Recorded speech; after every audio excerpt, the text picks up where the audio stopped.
It's 44 days to Dubai Expo 2020, connecting minds, creating the future. Hello and welcome to News Blitz. I'm Itai Mutiniri. These are the stories making the headlines. Obesity reduces survival chances for COVID-19 patients. Police impound 30 vehicles over illegal LED lights. National Take a Beer Day in South Africa. And in sport, easy AFCON draw for Warriors. We'll give you the insights.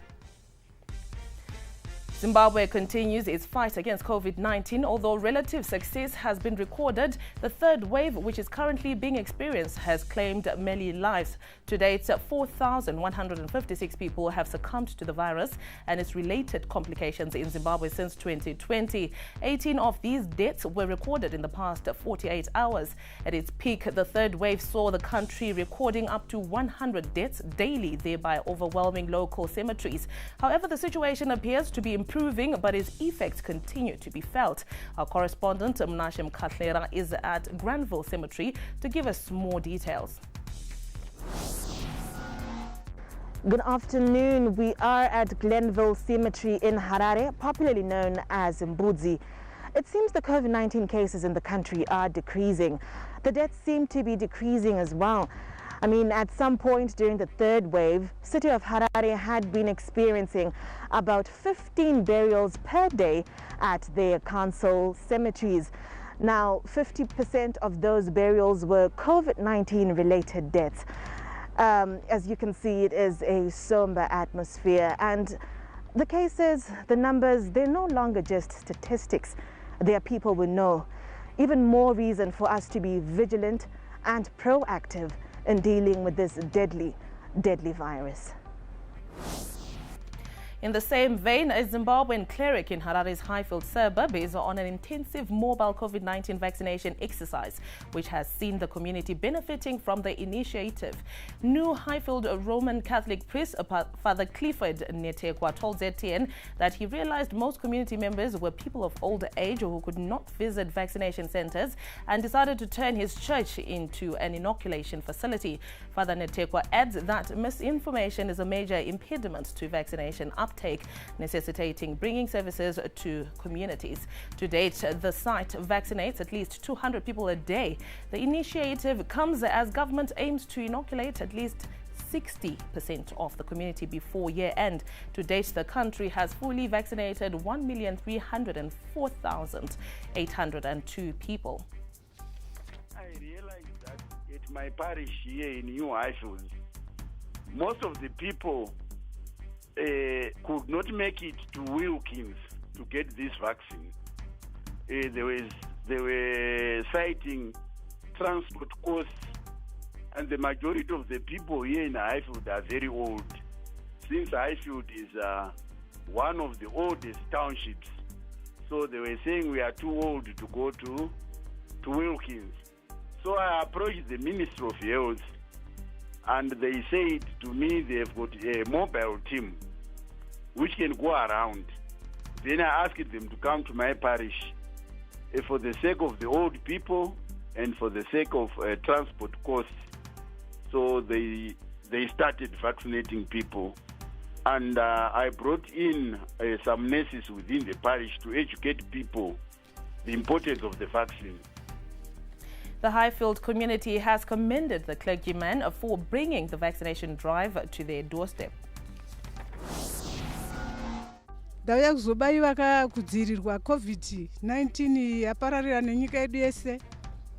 Ndaitya vanhu vaitanzi ukabaiwa, especially sisi tadarika 65, anzi munorwara muchibva mafa. Saka wana wati endai amai kunyeperwa. Kana mukafa, ndimwari vanenge vasarudza zuva racho kuti muende. Saka ndati handakuenda. Chatakaona chakoshera kubaiwa ndechekuti ndakamboya before ndichazoteerera vachitanga vataura. Zvikanzi zvakoshera kuti nango kana wabaiwa chero ukazonzi wabatira COVID unokwanisa kusurvive. Tikaona kuti aiwa izvi zvakanaka, but dai tati at least kana 2 kana 3 macenters ari kubaiwa vanhu vakawanda sepanapa, ndofunga zvaitibatsira. Saka tinoda kutenda father panapa Banetekwa nezvakatitaura kudzidzira vanhu vehealth nehurumende yedu. Staying with the same subject, latest studies by the World Health Organization have proven that obesity limits survival chances for people infected with COVID-19. Now, with an increase in incidences of obesity in Zimbabwe, especially amongst urban populations, containing the pandemic can be a challenge. While addressing the third stage of food systems pre-summit earlier today, Minister of Lands, Agriculture, Fisheries, Water and Rural Resettlement, Dr. Anxious Masuka, called on citizens to eat healthy foods to reduce incidence of obesity. The country is facing an increase in instances of overweight and obesity and associated diseases, particularly among urban populations. There is need to promote healthy eating and dietary diversification to incorporate nutrition-dense food sources. Evidence is increasingly showing that much of our traditional food sources and food processing methods, such as fermenting, are actually healthier. Ladies and gentlemen, after age, obesity has been shown to be the second most important predictor of COVID-19 mortality. The urban young population now shuns traditional foods, and yet these are healthy foods, and we must publicize and promote these traditional foods. He also noted that the country is currently experiencing rapid population growth, which demands that the industrial agriculture model be implemented. The country is experiencing a rapid population growth and rapid urbanization. Accompanying this is a rapid demand for food and a change in consumption preferences towards animal protein as a middle-income group emerges, especially in the urban areas. This is encouraging growth of industrial agriculture, and this is a model of production which some critics have warned might be unsustainable. There is a need to embrace sustainable production systems that will protect the environment and ensure and assure food security. Conservation agriculture has the potential to improve farmers' food security even on small pieces of land. Zimbabwe's Health and Childcare Deputy Minister John Mangwiro says people should have access to vaccination despite their place of residence or where they got their first jab. This comes in the wake of reports that some citizens were failing to access the second dose as they were being referred to the institution they got their initial dose. Dr. Mangwiro insisted no one should be turned away from accessing the COVID-19 vaccine for whatever reason. He said such acts are impediments to the country's bid to achieve herd immunity. He was speaking during a periodic review tour of the COVID-19 program in Mufakose Clinic. There is no need for any clinic or outlet or hospital or a person to send away anybody to say there's no second dose for Sinovac or Sinopharm vaccine. If a patient comes or a person comes, they must get their first or second dose at the time they need it. We can't tell them to go away. Secondly, if someone comes from Kariba to Mfakose here, they must be given their second dose at Mfakose. We don't want sending away people to say you were injected in Mutare, go back to Mutare. That's not it. Police in Mashonaland East Province have impounded more than 30 vehicles for illegally modifying their headlights using LED lamps. The police say this has caused a lot of accidents. Recently, 3 people died when the vehicle they were traveling in was involved in a head-on collision with a truck along the Mutare road, and improvised LED headlights were to blame. It is believed these modified lights are too bright, resulting in other drivers' vision being impaired. Mashonaland East Provincial Police spokesperson Inspector Simon Chazovachi spoke to ZTN. These vehicles are now being fixed with bar lights which are illegally fitted on them, and this is contributing to high number of accidents in our province.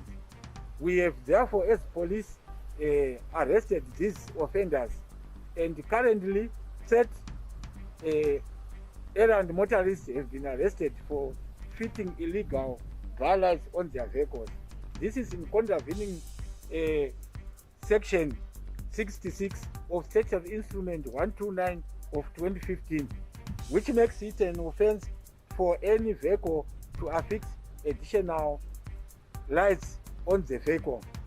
A vehicle should have a minimum of 2 headlights and a maximum of 4 headlights.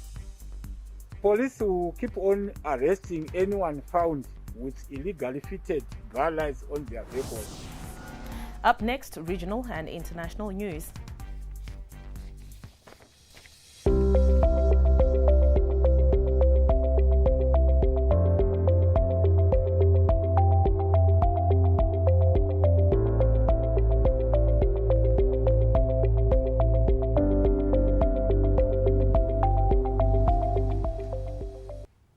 Ever wanted to enjoy a cold beer while on the clock? Ever imagined there would be a day solely dedicated to enjoying a beer during a normal workday? Well, no need to imagine any longer if you are in South Africa, because National Take a Beer to Work Day is happening on August 27. That's right, whether you are working from home or back at the office, everyone over the age of 18 countrywide is encouraged to enjoy an ice-cold beverage during their lunch break. On the day, one major beer brand will give out free beer to South Africans on their way to work in and around Johannesburg, Durban and Cape Town. Botswana President Mokgweetsi Masisi's permanent secretary, Alias Mpedi Mokgosi, has been elected Southern African Development Community SADC Executive Secretary. Mokgosi who has been serving as acting ambassador at large under the Ministry of International Affairs and Cooperation, replaces Tanzania's Stegomena Lawrence Tax, whose term came to an end after serving her mandatory 2 terms. Moving on, planes carrying hundreds of evacuees from Kabul have arrived in the United Kingdom and Germany as Western nations stepped up evacuation efforts. This comes as Taliban promised women's rights, media freedom and amnesty for government officials in Afghanistan. Taliban spokesperson Zabihullah Mujahid said they don't want any internal or external enemies. Up next is sports news. At NASA, we are taking every precaution to ensure the safety of our clients and the safety of all workers. Protect yourself and your co-workers. Get vaccinated against COVID-19. The COVID-19 vaccines are safe and effective. Do your part and reduce the risk of infection at the workplace. Be a workplace hero and get vaccinated today. Senegal, Malawi and Guinea. Is this an easy, fair or tricky group for the Zimbabwe Warriors at next year's AFCON 2021 tournament? In Cameroon, our correspondent Charmaine Chasweka went around the streets of Harare to get some reactions to the draw. After yesterday's AFCON final draw, the general feeling is that Zimbabwe is in a fair group with Malawi, Guinea and Senegal. Now let's find out from the football fans right here in the streets of Harare what they think about that group. High chances of progressing provided we have good preparation for the tournament. And also we need to have a strategy of playing the group games, as we have to target the weaker team, which is, I believe, is Malawi. But for us to qualify, tinofana getting a good preparations, a very good coach. Not those makochi ekuti atizive kuti mukochi watinayo is a good coach. Inini ndiri kumudhauta hangu. Tikava a good team selection na good coach. Because group riroradzawo kuva easy. I think difficult team chete mu Senegal. Well, there you have it. Most of the fans here in the streets of Harare believe we do have a chance, but it all lies in the hands of the coach. Reporting for ZTN Sports, I'm Charmaine Chasweka in Harare. Zimbabwe will start their AFCON 2021 campaign against Senegal on January 10. A date against Malawi follows on January 14. The last group match against Guinea is on January 18.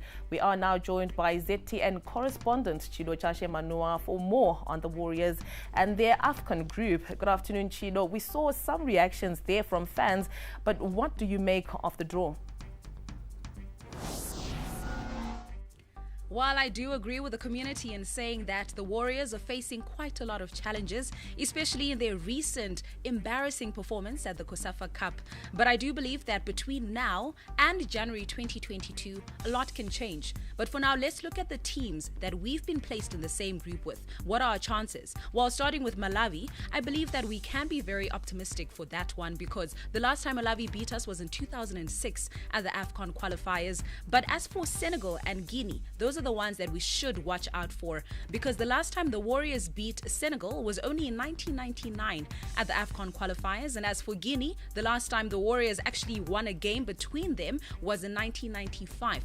So those ones we should be quite a bit scared about. But I do believe, like I said, that there is quite a lot of a difference that can be made between now and January 2022, especially with the World Cup qualifiers approaching just now. I believe that the Warriors can make a difference. But for now, I really do hope that the Warriors can break a record and make it past the group stages at AFCON. Moving on, the Zimbabwe cricket women's team, the Lady Chevrons, are taking on Thailand in the first one-day match at Takashinga Cricket Club today. Our correspondent Ndandun Sigane gives us more.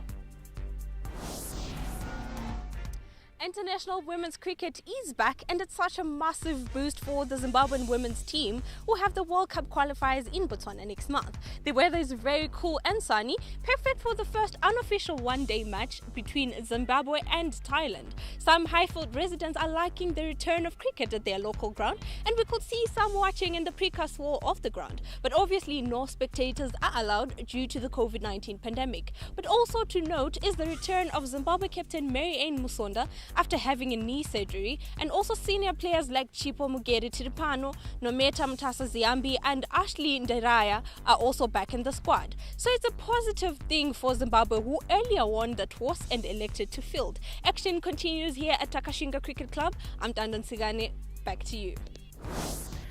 Meanwhile, the Zimbabwe cricket emerging team is taking on Namibia in the first one-day game in Windhoek today.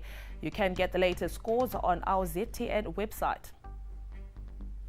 And that's all we had for you on ZTN News Blitz. Stay connected with us on Twitter at ZTN News, Instagram at ZTN.